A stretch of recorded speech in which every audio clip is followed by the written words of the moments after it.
Hello dear students, welcome back to my channel physics SPC. Thermal property of matter का एक question. 200 calorie पर minute heat energy supply to a solid of 100 gram. The temperature of solid Q. देखो यहाँ पे Q जो है temperature का symbol है, हीट एनर्जी का नहीं है। क्यू टेम्परेचर है यहाँ पे। Varies with time S on figure. देखो ये टेम्परेचर है, टेम्परेचर की एक्सेस है ये वाली, और ये डी सेल्सियस में दे रखी है।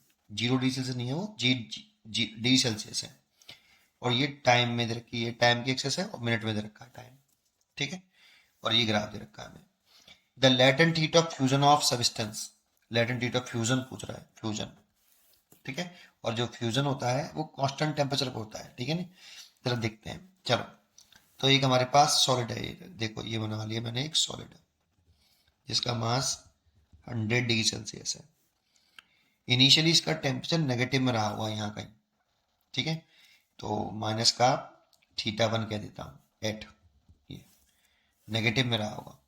फिर ये टेम्परेचर बढ़ा हुआ यहाँ पे, तो कोई एक फिक्स्ड कांस्टेंट टेम्परेचर आ गया होगा। ये मेल्टिंग पॉइंट रहा होगा बेटा, मेल्टिंग पॉइंट, ये वाला पॉइंट। तो पहले सॉलिड लिक्विड में कन्वर्ट नहीं हुआ, अभी सॉलिड में रहा है। और पहले ये पॉजिटिव ग्राम है, ये तो ग्राम एट माइनस का थीटा 1। अब ये Q1 पर आ गया है, डिग्री सेल्सियस। और ये Q1 मान लो इसका मेल्टिंग पॉइंट है, कांस्टेंट टेम्परेचर है ये, कांस्टेंट। देखो कांस्टेंट टेम्परेचर है Q1 यहां से यहां तक। तो मेल्टिंग पॉइंट पर ही आपका सॉलिड लिक्विड में कन्वर्ट हो जाता है। 100 ग्राम लिक्विड हो गया, और टेम्परेचर थीटा Q1 ही रहेगा। कितना रहेगा? Q1 degree Celsius. Temperature constant रहेगा। तो इस वाली कंडीशन में जो हीट एनर्जी है, अब हीट एनर्जी का सिंबल मैं Q1 नहीं बनाऊंगा क्योंकि टेम्परेचर का सिंबल बना रखा है। हीट एनर्जी जो है वो E बना लेता है बेटा। अच्छा, इसको कितनी हीट एनर्जी दी जा रही है बेटा? तो P बराबर हीट एनर्जी का सिंबल मैंने E बनाया है ना यहाँ पे, इसीलिए heat energy upon time. Constant rate से एनर्जी दे रहे हैं 200 कैलोरी पर मिनट।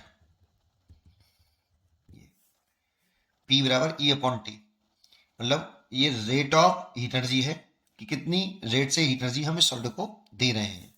ठीक है, चलिए सप्लाई कर रही है सॉलिड को।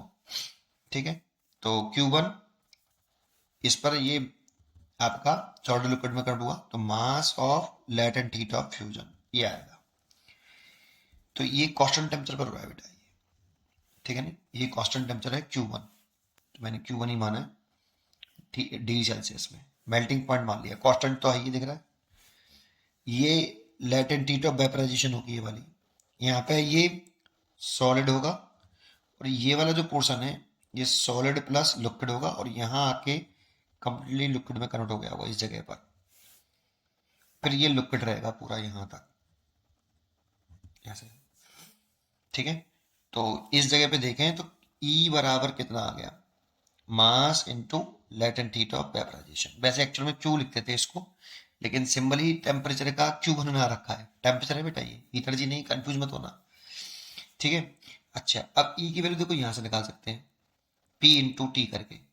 तो P into T is equal to mass of latent heat of fusion. P हमें दे रखा है कितना? ये 200 कैलोरी प्रति minute.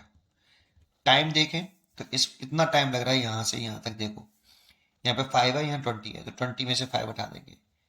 20 minus 5 minute is equal to, mass तो 100 है और लेटेंट हीट ऑफ मेरे को निकाल लिया।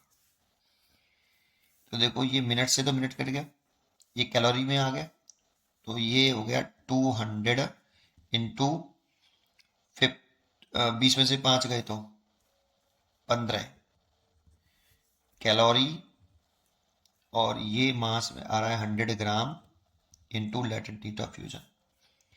तो आपका लेटेंट हीट ऑफ फ्यूजन आ गया 200 इंटू 15 कैलोरी अपॉन 100 ग्राम।